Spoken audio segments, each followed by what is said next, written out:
H. H. Holmes, born Herman Webster Mudgett on May 16, 1861, was an infamous American serial killer who terrorized the nation during the late 19th century.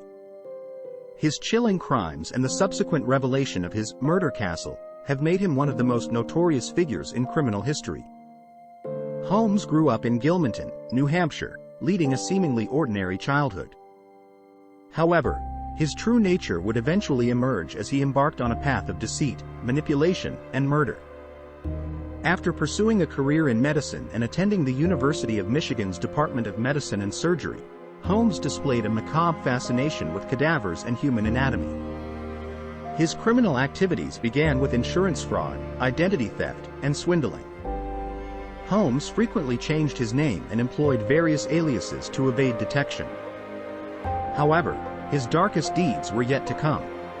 In Chicago, during the time of the 1893 World's Columbian Exposition, Holmes constructed a menacing hotel known as the World's Fair Hotel, or the Murder Castle. The Murder Castle was a sinister labyrinth of secret passageways, trapdoors, hidden rooms, and soundproof chambers, all meticulously designed to facilitate Holmes's gruesome crimes. It was a place where unsuspecting victims checked in, but rarely checked out alive. Holmes would lure guests, lovers, and employees into his malevolent lair, where he would carry out his heinous acts. The exact number of Holmes's victims remains unknown, but he is believed to have killed multiple individuals through methods such as asphyxiation, poisoning, and dismemberment. Some reports suggest that the number of his victims may have reached as high as 200.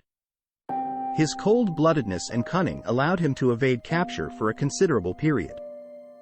However, Holmes's reign of terror eventually came to an end. Initially arrested for insurance fraud, the investigation into his activities uncovered evidence of his multiple murders. He became a prime suspect in the disappearance of numerous individuals associated with him. In 1895, Holmes stood trial for his crimes and was found guilty of multiple murders. On May 7, 1896, H.H. Holmes met his ultimate fate as he was executed by hanging. The end of his life did not mark the end of his infamy. Holmes's story continues to captivate the public, sparking widespread fascination and horror. His crimes have been extensively documented and have inspired numerous books, documentaries, and media adaptations. The true extent of Holmes's crimes remains a subject of debate and speculation. Given his manipulative nature, it is challenging to establish an accurate count of his victims. Some researchers argue that the reported number of victims, often estimated at around 9, could be significantly higher due to the possibility of unrecorded murders. H. H. Holmes's legacy endures as a chilling reminder of the depths of human depravity. His ability to seamlessly blend into society while harboring such malevolence serves as a sobering reminder that evil can lurk in even the most unassuming individuals. Holmes's story continues to intrigue criminologists, historians, and true crime enthusiasts, as they seek to unravel the enigma of this remorseless killer and the horrors he unleashed within the confines of his murder castle. Alexander Pichushkin, commonly known as the Chessboard Killer, is a notorious Russian serial killer who operated in Moscow between 1992 and 2006. Pichushkin's horrific crimes earned him the moniker Chessboard Killer, due to his chilling motive of wanting to fill all 64 squares on a chessboard with victims. His actions left a trail of fear and tragedy in their wake. Born on April 9, 1974, in Moscow, Pichushkin had a difficult childhood. He reportedly faced bullying and abuse, which may have contributed to his later violent tendencies. Pichushkin's crimes began in the 1990s when he targeted homeless and elderly men, exploiting their vulnerability and luring them to secluded areas. Pichushkin's modus operandi involved striking up conversations with his victims, gaining their trust, and encouraging them to join him in drinking alcohol. Once his victims were intoxicated and off guard, Pichushkin would strike, often using a hammer or other blunt object to bludgeon them to death. He would then dispose of their bodies in various locations, including a park and a sewage drain. The Chessboard Killer's motive was chillingly unique. Pichushkin aimed to kill a victim for each square on a chessboard, intending to achieve a total of 64 murders. While it is uncertain whether he actually reached that number, Pichushkin confessed to killing at least 48 people. Some reports suggest the true number may be even higher. Pichushkin's reign of terror ended in 2006 when he was apprehended. A combination of evidence, including surveillance footage and his own confession, led to his arrest and subsequent trial. In 2007, Alexander Pichushkin was convicted of 48 counts of murder and 3 counts of attempted murder. He was sentenced to life imprisonment in a maximum security facility. This case drew significant attention both domestically and internationally due to the calculated and macabre nature of Pichushkin's crimes. The Chessboard Killer's motive, with its symbolic connection to the strategic game of chess, added an eerie and unsettling dimension to the already horrifying nature of his actions. The impact of Pichushkin's crimes on the victims' families and the community cannot be understated. His brutal acts left behind a legacy of grief, fear, and shattered lives. The case also highlighted the need for improved support systems for the vulnerable and marginalized individuals who often become targets of serial killers. Alexander Pichushkin, the Chessboard Killer, remains a haunting reminder of the depths of human depravity. His crimes serve as a stark example of the capacity for extreme violence and the profound need for justice and protection within society.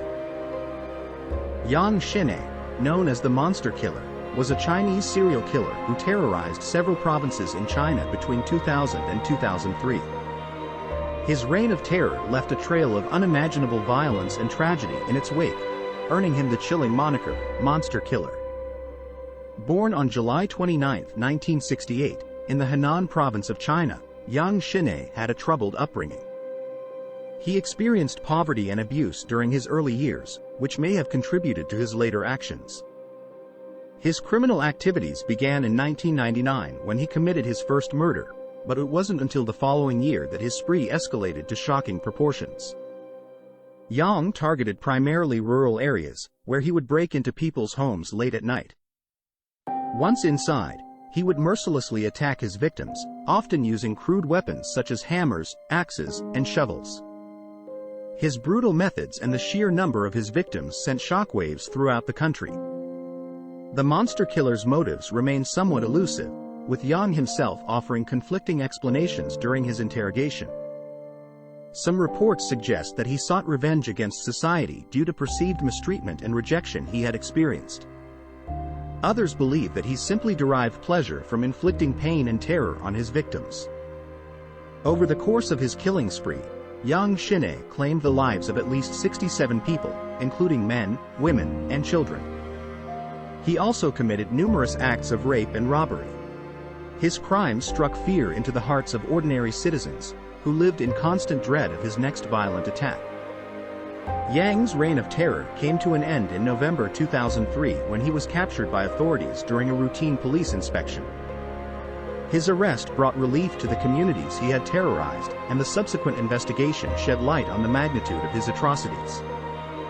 In 2004, Xinhai stood trial and was found guilty of his heinous crimes. He was sentenced to death and executed in February 2004. His execution provided some closure to the victims' families, although the scars left by his acts of violence will never fully heal. The case of Xinhai, the Monster Killer, stands as a chilling reminder of the darkness that can reside within human beings.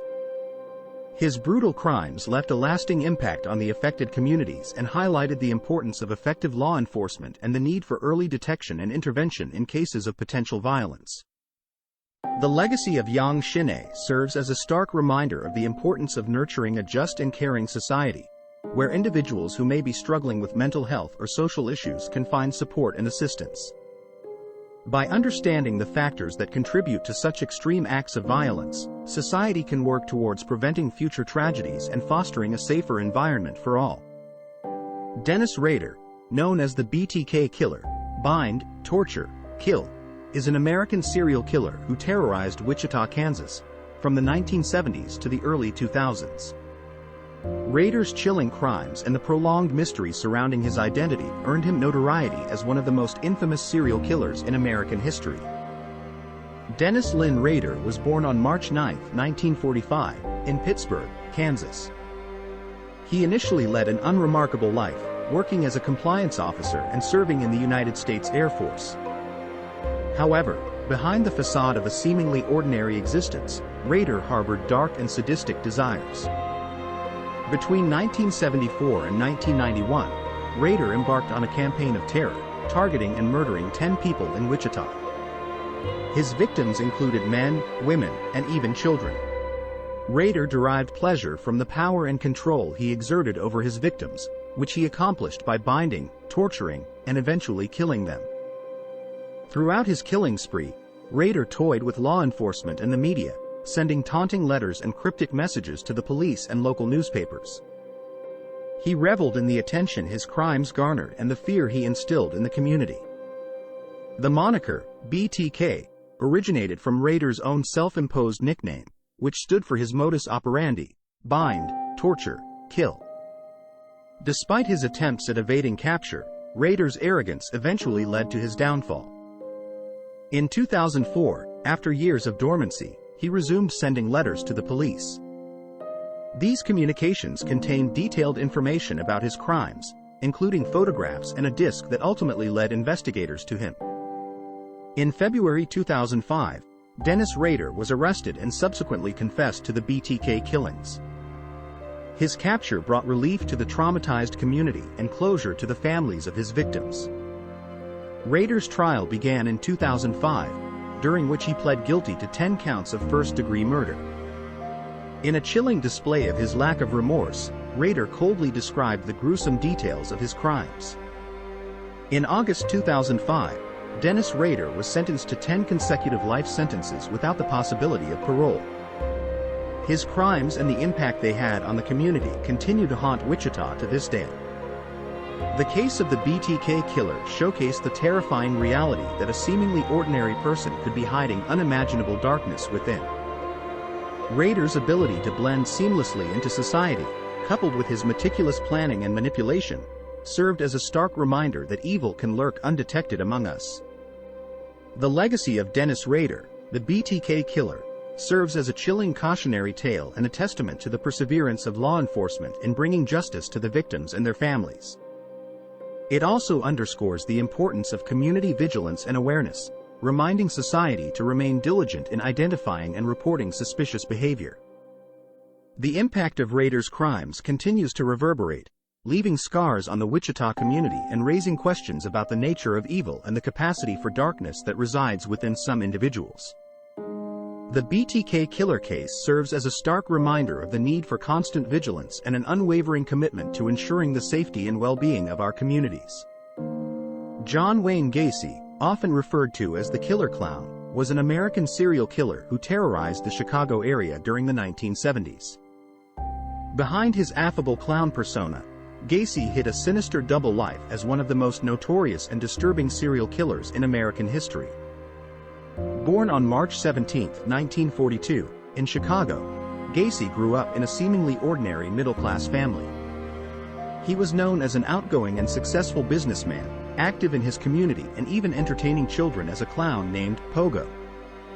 However, beneath the facade of his public persona, Gacy harbored dark and violent desires.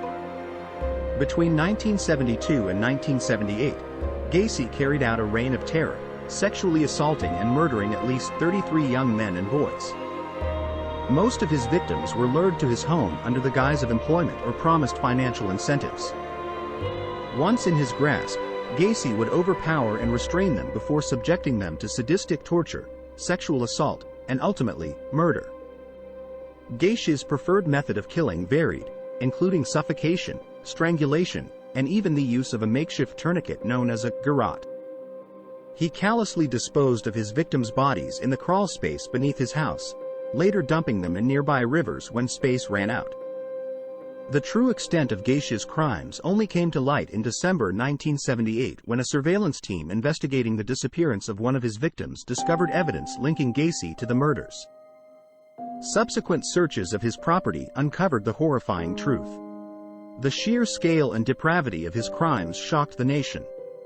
In 1980, Gacy stood trial and was convicted of multiple counts of murder. During the trial, chilling details emerged of his sadistic acts and the lengths to which he went to maintain control over his victims. Gacy showed little remorse for his actions, further emphasizing his complete lack of empathy and humanity. In 1984, John Wayne Gacy was sentenced to death for his heinous crimes. While on death row, he maintained his innocence and even continued to correspond with pen pals and sell artwork. However, in May 1994, Gacy's final appeal was denied, and he was executed by lethal injection. The case of John Wayne Gacy left an indelible mark on American society and the collective psyche. His clown persona added an eerie layer of horror to his crimes, forever associating clowns with a sinister undertone in popular culture. The Gacy case also exposed gaps in law enforcement and led to significant changes in the way missing persons cases were investigated. It highlighted the importance of swift action, thorough investigations, and better communication between different jurisdictions. John Wayne Gacy's crimes and the lives he took continue to be a source of profound grief for the victims' families. The horrifying nature of his actions serves as a stark reminder that evil can lurk in the most unexpected places, hidden behind a mask of normalcy. The legacy of John Wayne Gacy is a haunting reminder of the darkness that can reside within human beings. His case reinforces the importance of vigilance, empathy, and a commitment to justice in order to protect our communities from those who would do harm.